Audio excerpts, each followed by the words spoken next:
Hello everyone. This is the 17th part of the story, I'm Voldemort. Chapter 128, Minister of Magic. As the bodies appeared, the less seasoned of the Aurors looked uncomfortable. They hadn't seen dead bodies before, so they felt a big urge to vacate their stomachs. Especially thanks to the state of Dumbledore's body. The man looks like someone sucked all the water out of him. The mummy is Albus Dumbledore, I assume? Lord Potter asks. Yup, Gellert did some wandless spell or something to suck all the life out of him and transfer it to himself. I haven't found out how though. It's probably best no one finds out how, though. Tom informs. Yes, I saw the memory. You're right, we don't need any wannabe Dark Lord finding out about that. Lord Potter shivers at the thought. Well, I believe I've answered everything unless you have more questions? If not, then I should get to school. Tom says as he stands from his chair. No, we don't have anything else for you. Thank you for being so cooperative. He answers and suddenly the door slams open. Is Mr. Riddle truly here? A woman dressed in the wizarding equivalent of a pantsuit struts her way into the room. She looks to be middle-aged with black hair, normal height, and slightly overweight.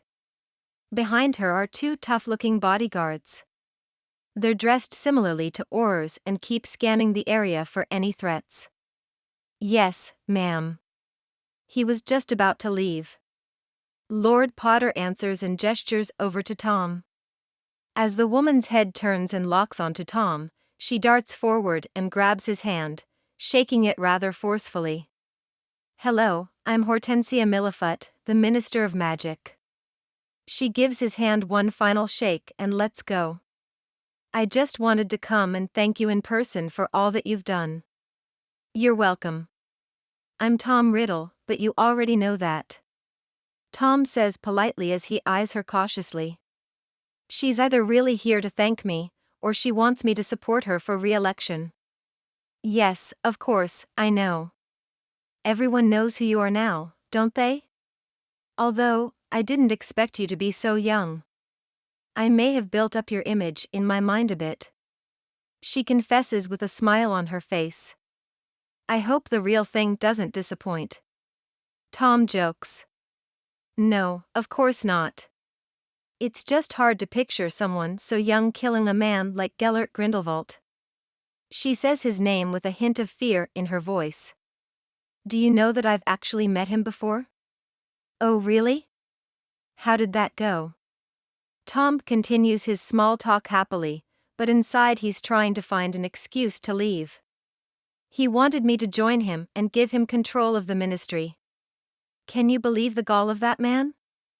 She says and continues to prattle on. The Aurors around the room looked at Tom with pitying eyes. They know firsthand how much of a chatterbox the minister was. If she wasn't stopped, she would go on and on for hours. It was nice talking to you, Minister, but I really have to get back to Hogwarts. Tom says, tired of talking to her. She hasn't asked about my support, so maybe she came just to thank me? Yes, you are still a student after all. She nods in agreement. Before you go though, could I count on your support for my re-election in the coming years? There it is. Politicians are all the same. Tom thought as he put on a polite smile. I'm not very into politics at the moment, but I'll think about it and I'll you if anything. As Tom says this, the corner of the minister's mouth twitched down slightly. He could tell that she was unhappy and annoyed with his answer. Well, don't worry about it, my dear. You have 2 years to decide if you want to support me or not. She says and excuses herself. As she leaves the room, the bodyguards form up around her and escort the minister out. Good answer. That one's a shark who will talk your ear off before devouring you whole. Lord Potter comments as all the Aurors nod to his statement. Yeah, I could tell. Tom says as he turns to Lord Potter. Can you show me to Drusilla and the Floo, so we can be on our way? Of course, follow me. After getting Druella and being escorted to the flue, they bid the Aurors farewell and left through the fireplace in a flash of green flame. In Headmaster Dippet's office, the fireplace sparked green as Tom and Druella came walking out. The headmaster was waiting patiently at the side, as he had to be there to let them through. The Aurors have long explained that this would happen. Mr. Riddle, welcome back to Hogwarts. He greets Tom with a happy smile on his face. Dippet has always liked Tom. How could he not? The boy has been top of his class in every subject since his first day as a first year. He's polite and friendly with everyone. Never has anyone come to complain about him. Well, except for Albus, but based on his recent actions in helping a Dark Lord, Dippet doesn't count him as a member of Hogwarts anymore. It's good to be back, Headmaster. Tom replies as they both shake hands. This is something odd that's happened since he became famous. Everyone wants to shake his hand. While wizarding etiquette says that shaking hands is wrong, it seems that once you're famous some rules go out the window. Ehem. Druella clears her throat. Ms. Rosier, I didn't see you there. Welcome back as well. Dippet greets her with much less excitement. Tom could hear her through the mark muttering about how disrespectful their headmaster is being. Well, you have a few hours before the rest of the students arrive. Do you need anything while you wait? He asks politely. No thanks. We'll just go and unpack early. Tom says as he and Druella inch towards the door. All right, if you need anything, my door is always open to you. He says and ushers them out of the office. Chapter 129 Welcome Feast. After unpacking and spending some time alone in the common room, Tom and Druella made their way to the Great Hall. When they arrived, the hall was completely empty, but it would be filled with students very soon. As they took a seat at the Slytherin table, elves appeared to ask if they wanted any refreshments. No, thank you. We'll wait for everyone else to arrive before eating. Tom turns them down politely. When the elf popped away, suddenly the Sorting Hat appeared on the table before them. Hey, kids. The hat nods to both of them. How have you been? I've been well, Hat. Druella answers first. Good, working on a lot of stuff as usual. Why are you here? Tom asks. Put me on. We need to talk, privately. The Hat says to Tom, looking around the empty hall suspiciously. All right. Tom mutters and places the sentient garment on his head. What's up, Hat? Tom asks. Lady Hogwarts wants me to voice her worry for your mission. You only have this year and next year to complete it. Although the houses are starting to come together, you don't have much time left in the school. Hat explains. Well, I'll think of something to speed it along. Although even if it takes longer than I have, I could just have the Slytherins keep working at it. Also, maybe I could get a job teaching here? I'm sure Dippet would accept me for any position I apply for. Tom explains. Good, I'll go and report back to Lady Hogwarts. Good luck and thanks for helping, Tom. The Hat says and disappears from Tom's head. What was that about? Druella asks through the mark. Lady Hogwarts is getting impatient. She's worried that I won't complete my mission before graduation. Tom explained. Oh, are you going to complete it before graduation? She asked. I'm not sure. After waiting another 10 minutes in the Great Hall, students start pouring in. When they saw Tom sitting at his usual table, everyone crowded around. They wanted to ask questions and just be close to such a famous and strong person. How are you so strong? Were you scared when it happened? What was Grindelwald like? Did you get injured in the fight? The questions went on and on. Tom, trying to keep his kind reputation, answered every question he could as politely as possible. As the students hoarding around him started becoming a bit unbearable, Headmaster Dip-Pet came to the rescue. "Everyone quiet down and return to your proper tables, please." His magically enhanced voice spreads throughout the hall. "Those that aren't seated in their proper places within the next 3 minutes will be given detention every day for the next week." That got them all moving quickly. Detention was boring to the extreme, so they all dispersed and got to their tables swiftly. They have all year to bug Tom with their questions anyway. Tom sent the headmaster a thankful nod and received a smile in return. "Now, like every year before this one, we have a sorting to get through. Once that has finished, I will give my normal speech, and then we can start filling our stomachs." Dip-Pet informs everyone. Soon, the line of new children came strolling in, each of them scanning the area for the famous Tom Riddle. When they saw him seated at the Slytherin table, every one of them hoped they would be in Slytherin as well. Even some of the children from Gryffindor families thought like this.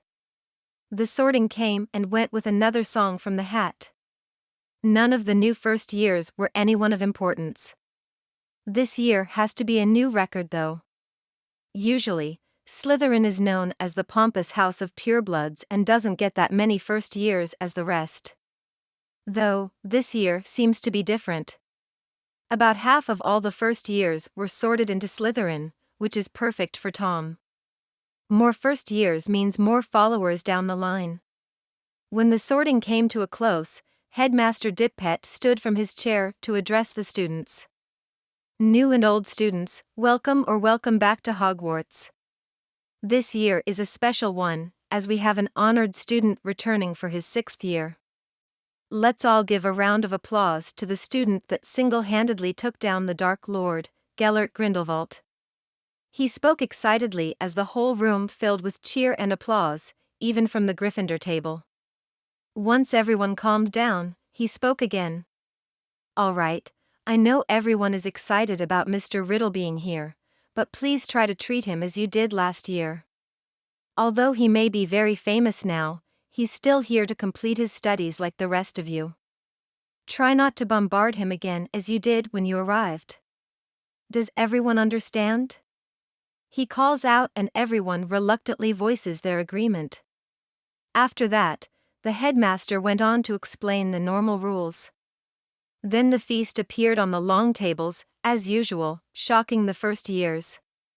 Before anyone can eat, Tom stands and walks up to the teacher's platform. "Headmaster, do you mind if I say a few words?" Tom asks and Dip-Pet nods his head immediately. "Thanks." Tom turns to the students and they all have their eyes on him. "Hello, everyone. I just wanted to say that I understand you all have questions, which is why I'll make a deal with you. For the next 3 days, I'll alternate between each of your tables. So tomorrow I'll sit at the Ravenclaw table for every meal and so on. This way each house will have an entire day to get their questions out, and I won't have get stampeded by all of you at once. In return, I ask that you try to give me my personal space. You're welcome to come to talk to me normally as always, but use your discretion is all I ask. If the reason that you want to come and talk to me is to ask questions about Grindelwald, then try to hold it for your house's day. Is that all right?" Tom addresses them respectfully. Everyone voices their agreement with happy faces. Especially Ravenclaw, as they were getting first dibs on questions. That's good. Tom goes to leave the stage but thought of a good idea. "Oh yeah. Since Druella has been starting clubs around the school, I decided to make my own. It's called the Self-Defense Club. If the headmaster agrees to it, I'd be happy to teach you all how to defend yourselves. I believe I'm fairly qualified for this. All students are welcome no matter what house you're from." Tom says and everyone looked excited to learn from him. He did beat Grindelwald after all. Learning from him would be a true honor for them. Those that don't care for joining will probably receive an owl from their parents telling them to join within the week. That's all for now. Thanks for listening. Tom says as he goes to take his seat once again. Chapter 130, Self-Defense Club. With the end of the welcoming feast, the school year officially started. Students returned to their dorms to get a good night's sleep for their classes the next day. Due to announcing his self-defense club, Tom was called to the headmaster's office. He was questioned on what the club would do and where it would hold its meetings. Well, we would need a big room, as the space would be required. I would help then build muscle and teach them martial arts as I've learned a bit in the Muggle world. I'm no expert as I mostly focused on swordsmanship, but I can teach them the basics. I'd also teach them how to fight an actual battle without rules. Tom explains a bit. What do you mean without rules? The headmaster asks. Well, dueling is mainly what everyone is taught, but duels have rules. You can't kill or maim your opponent and so on unless it's a duel to the death, but those are extremely rare. I would teach them about what fights are like in the real world. A real fight has no rules after all. Tom explains in more detail. Do they need to know that? Dippet didn't look convinced. Well, those that want to become Aurors would need to learn this. Not to mention if another Dark Lord appears to start a war, it's better they learn to defend themselves in the real world. What if they have the chance to kill a Dark Lord that's attacking them, but they don't take the opportunity because in their minds it's against the rules? Tom explains further. All right. I'll sanction the self-defense club, but a teacher must attend every meeting. Just in case someone gets injured and whatnot. The headmaster agrees. Good, might I suggest the school nurse? She's not technically a teacher, but her being there would make the most sense. If someone were to be injured, she would know immediately. Tom offers. That wasn't the only reason Tom suggested the nurse. She is a new member of his followers. Freshly enrolled during the party he held at the Rosiers. That's fine with me. I'll speak to her and figure out the schedule. As for the room the club will gather in, I'm unsure, so why don't you explore the castle and find one? As long as it isn't being used, you can have it for the club. Dippet offers with a smile. That'll work. Well, it's getting late. I should get to sleep. Tom checks the clock in the room. Yes, it is. Good night, Mr. Riddle. Dippet smiles and gestures that Tom can leave. Night, headmaster. It didn't take Tom long to find a good room on the second floor of the castle. It was about 3 times the size of the room that he trains the Slytherins in. He would need the space as almost the entire school applied for his club. The idea for the club came to his mind for few reasons. 1. He wanted to use it to quicken the finish of Lady Hogwarts' mission. With his newfound fame as the man that killed a Dark Lord, he knew many would flock to him now. Especially if he offers to teach them how to fight. 2. He wanted to start upping the standard of wizards. In Tom's opinion, most wizards are weak and don't live up to their full potential. Yes, they are strong in magic, but laziness plagues the wizarding world. With the ability to do almost anything with a wave of a stick, why bother bettering yourself in other areas? Lastly, he thought it would be a good way to spread his influence a bit. Bringing every Slytherins into his organization is great, but he may see potential in someone from another house. Although he won't be bringing in entire houses as Slytherin is enough, at least for now, it is. If someone with the power of sight, like Luna Lovegood, were to appear, Tom would want them to become a follower as soon as possible. After finding the room, Tom was informed of the times that the nurse would be available. He made a club schedule based on those times and announced it during lunch on the next day. When the day of the first meeting arrived, almost the entire school showed up. It's a good thing that the room Tom found was massive, or else they would be packed like sardines shoulder to shoulder. Even some of the teachers that weren't busy at the moment came to watch the club's first meeting. "Can I have your attention, please?" Tom calls out with a magically enhanced shout. The room that was once filled with the laughter and gossip of children became silent. "I would like to welcome everyone to the first meeting of the Self-Defense Club. We have a lot of members, but I'm sure a good amount of everyone here will end up quitting by the end of the day," Tom says, confusing everyone in the room. "I would like to make it clear that while you are a member of this club, I'm the boss. If I say to do something, you do it without question. Those of you that can't handle that are free to leave at any time." As the crowd of new members heard him, they felt that this would be harder than they thought. Many of them thought that Tom would just give them some pointers here and there, but the way he's talking, this seems to be more serious than they imagined. Now, as the first activity of the Self-Defense Club, everyone will run in circles along the edges of the room until I say to stop. Tom exclaims with a happy attitude. Huh. Chapter 131 Training/Time Skip. Immediately, every single Slytherin in the room above the first year started running. They were used to this and didn't need to be told twice. Once the rest broke from their shock, Tom repeated himself. "Are you deaf? Let's go. Get to running." Tom yelled, and one by one the other students started running. Soon, every Hogwarts student in the room was running laps around the room. Those of heftier proportions were trailing behind, but tried their best nonetheless. After the second lap, students started leaving the room. As soon as the first one threw in the towel, many started following along. They didn't come here to be ordered around, nor would they make a fool of themselves running in circles. None of them fully understanding the idea of physical exercise. They were tired and sweaty for the first time in their lives, and they didn't like it. With annoyed expressions, they left one after the other. This was all right with Tom, as he had no wishes to train weak-willed people. He doesn't plan to make their training as intense and in-depth as his followers, but if they can't handle a few laps around the room, they aren't worth his time. After the fourth lap, 3/4 of the students remained. No one was leaving anymore, as everyone was focused on simply running around the room. "All right. Stop." Tom calls and everyone ceases.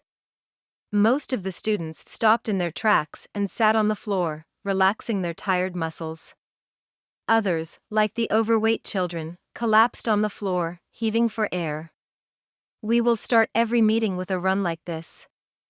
Does anyone in the room know why I have you running?"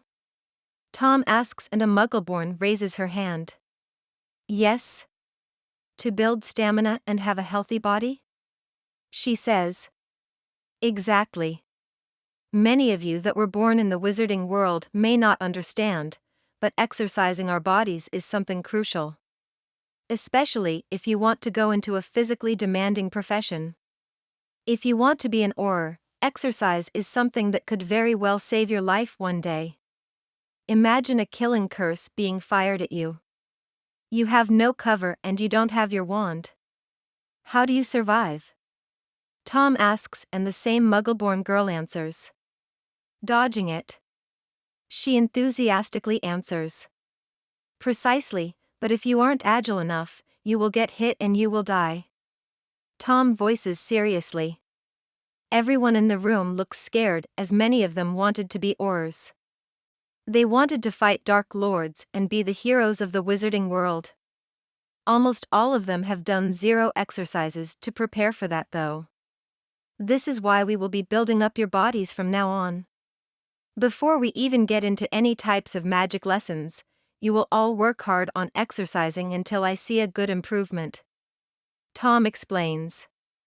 You all have 15 minutes to rest before we start another exercise. Like that, the Self-Defense Club was created. Thanks to the people that left, the club became a bit easier to manage. The rest of the exercises were to help them build muscle. The normal push-ups, sit-ups, and so on. The year started unfolding as usual. Except for this year, Tom was spread a bit thin. He had the normal Slytherin training in the morning, classes, the self-defense club, then he would work on his own training with Drusilla. Speaking of his lovely girlfriend, Tom showed Drusilla the Auror. He barely has time to do anything this year, so he decided to combine his training and Drusilla time together. She's been accompanying him to the Auror since the beginning of the year. When Tom first showed it to her, she was amazed at what the room could do. She spent about an hour testing the room as Tom did, stepping out over and over to change it out of curiosity.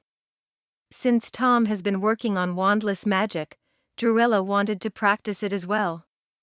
They spent the majority of their time together practicing spells wandlessly in the Auror. When they exhausted their magic reserves from all the practice, they would sleep in the Auror together on a plush king-sized bed. Ever since the last few days of summer when Tom stayed with Drusilla, she found it lonely to sleep alone, and Tom shared that sentiment, so they spent most of the nights at Hogwarts in the Auror together. Other than school-related things, Tom has been receiving constant communications from his followers. The meeting about kicking sentient creatures out of housing areas took place a week into school. All of Tom's followers voted against it, which shocked many in the Wizengamot. They knew for sure that these lords would happily vote to boot out those they thought below themselves. What shocked them further was the argument they made about solving the problems rather than pushing it aside. The idea of selling packaged blood for vampires was eye-opening to many. Also, Lord Prince announces his work on a potion to suppress a werewolf on their day of the month. These ideas were hot topics for every member. Some agreeing wholeheartedly, as they have always wished to help these people that were unjustly called creatures.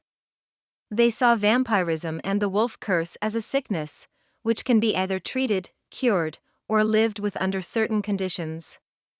Others not so much. They saw these creatures as dark monsters spreading their curses to those around them. Many of them fearing for themselves and their families, seeing these people as nothing but beasts in human skin. Tom understood both sides of the argument, as not everyone is a good person. Whether you be a normal wizard or a vampire, there are always crazies in every group. Tom's solution won't end the occasional vampire or werewolf attack, but it will severely cut them down to almost nothing. The debate over how to proceed with these new ideas is still being argued in the Wizengamot months after Hogwarts started. A vote will happen sooner or later, but for that to happen a bill must be written up. Tom put Lord Black in charge of this, as he already has his hands full. Chapter 132 Lord Black Point of View. While Tom was stuck at school, Lord Sirius Black has been working hard on his Lord's plans. These last months in the Wizengamot have been annoying, to say the least. How to treat creatures is something that's widely disagreed on.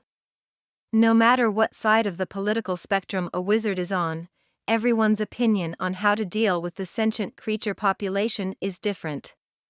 Some want them eradicated or exiled, and others want them cured, treated, or peacefully integrated into society. Every meeting of the Wizengamot since the vote on whether to ban sentient creatures from residential areas failed has been filled with arguments. Since finding out about the state of the Wizengamot, Lord Riddle has tasked Sirius with putting together a bill detailing how the government would deal with this problem. Blood to be marketed for vampires along with the newly created Wolfsbane potion and many other solutions for different peaceful sentient creatures are finished and ready to be launched into stores. Another add-on to the bill is changing these people from creatures to citizens. As they are labeled by the government as creatures, they technically aren't citizens at all. Even if they were born here, which many of them are, they would always be treated like animals instead of the people they are. When the time to present the bill came, Lord Black arrived at the ministry half an hour early. He came early to prepare for his presentation of the bill. Sirius has to stand before everyone and give a short explanation, which will be hell as many will disagree and try to make trouble. Once the time arrived, Lord Black entered the hall filled with stations for each sitting member of the Wizengamot. The seats were packed and everyone was looking at Lord Black expectantly. Everyone has already arrived, so Lord Black walked up the aisle and stood at the podium in the center of the hall. Attention! An aged wizard bangs his gavel and draws everyone's attention. We all know what this meeting is about. We're voting on a new bill being brought forth by Lord Sirius Black. As he says this, many look interested while others look very displeased. Lord Black, let's not waste time. Please begin. Ahem, good evening, lords, ladies, and elected officials. Lord Black clears his throat and greets. In front of each and every one of you, you shall find the bill that you'll all be voting on. Said bill is filled with actions to better our society through the integration of many sentient creatures. Sirius emphasizes the last word. I say that because these people are not creatures. We've labeled them so out of fear and hatred. This bill will also amend that and change that designation to citizens. As Lord Black gives a short synopsis of the bill being put forth, many started skimming through the bill while others merely glared at it in hatred. Some tried to make trouble and voice their displeasure, but the aged wizard would just bang his gavel and threaten to have them escorted out. None of them wanted that, as they have to speak out against the bill when the time comes. I know many of you see this as giving monsters rights, but there are some parts of the bill you may enjoy. Lord Black smirks proudly. With the new rights and services rendered to these citizens, they also have to abide by some stipulations that will be put to law. These stipulations include different things for different people. With the added blood stocked in the markets, vampires won't need to drink from the vein anymore. Therefore, if they wish to drink from the vein again, their meal cannot be killed and must consent without any sort of magical or threatening persuasion. If this new law is broken, said vampire will immediately be captured, put to trial, and put to death, depending on the verdict, of course. When many of the opposition heard this, they became extremely interested, but not all of them. They see this to be pointless as they can already kill vampires as they aren't considered people. Many stipulations like this are in this bill. For every race being given rights and citizenship, there's a clause like this to protect the populace from those that won't comply with the rules. Lord Black announces happily. Now, I won't take up more of your time. This bill will be voted on in the next session we hold in 1 week. I ask that all of you, even those unhappy about this, read through the bill and give it a chance. Thank you for your time. The aged wizard with the gavel says as Sirius leaves the podium and took his seat. Does anyone wish to speak out for or against this bill? When he uttered those words, almost everyone in the room raised their wands. Soon, one after the other wizards were brought forward and given time to speak their views.